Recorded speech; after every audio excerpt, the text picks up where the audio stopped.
the gospel account of the transfiguration found in each of the synoptic gospels is proclaimed not only on the annual feast of the Transfiguration on August 6th, but also traditionally proclaimed on the second Sunday of Lent. It is in this context of Lent where we are preparing to celebrate ultimately the Passover of Jesus from death to life, that we hear this, that we come not only to grasp what occurred on that mountain, but hopefully why. Why did the appearance of Jesus suddenly change such that he became much like Moses and Elijah? Indeed, those who we rightly assume live in the heavenly realm. And though still recognizable, why was Jesus momentarily revealed to be more from that realm of eternal light and life than just a mere mortal of earth?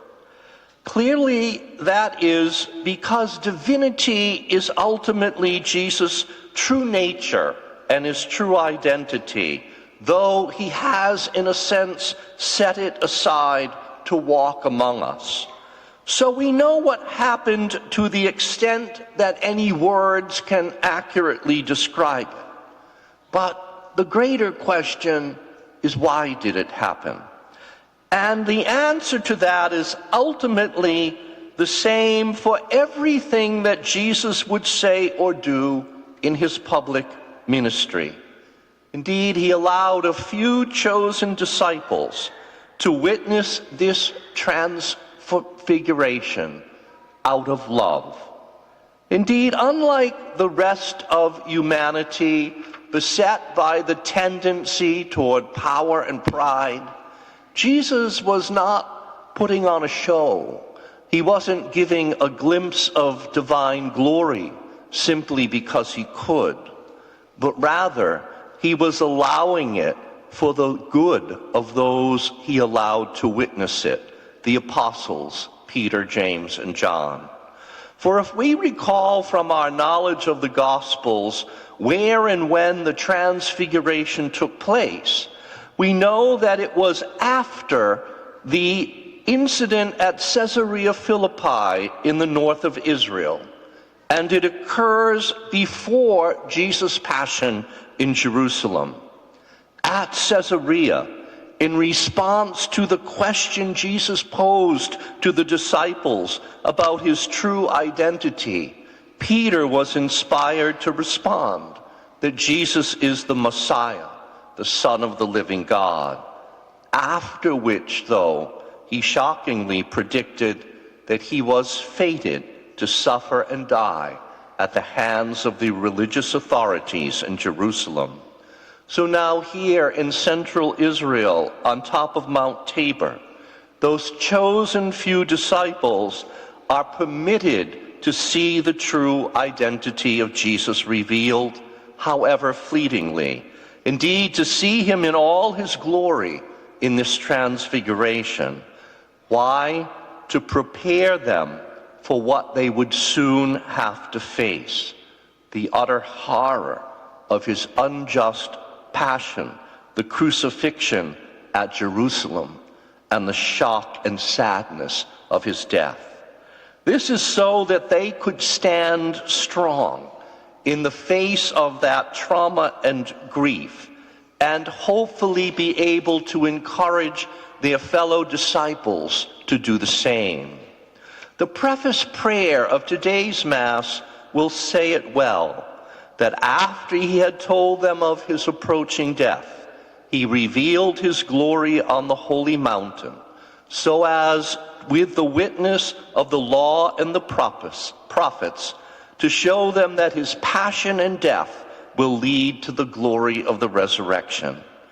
Yet that they would actually remember this truth when his passion began to unfold is, of course, another story.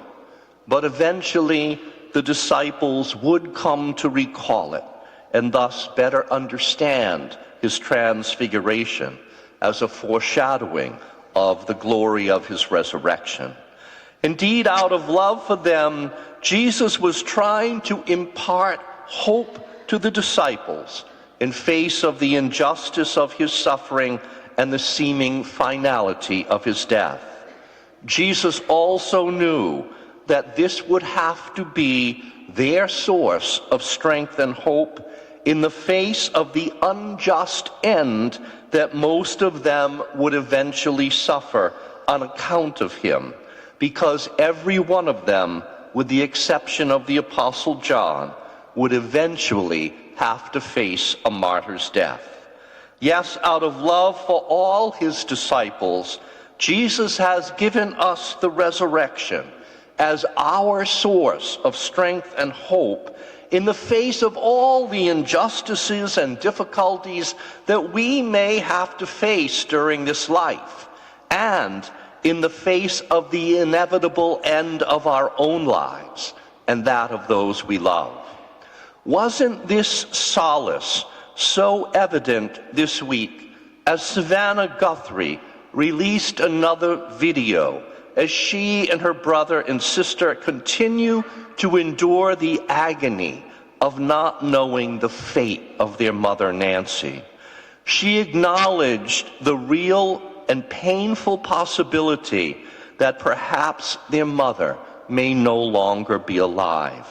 Yet, even in the face of that prospect, of that terribly sad and unjust loss, she clearly expressed her Christian hope that should that be the case, she trusts that their mother is with the Lord in whom she firmly believed, and so she trusts that her mother would then be reunited with their father and with her own parents in Christ's presence.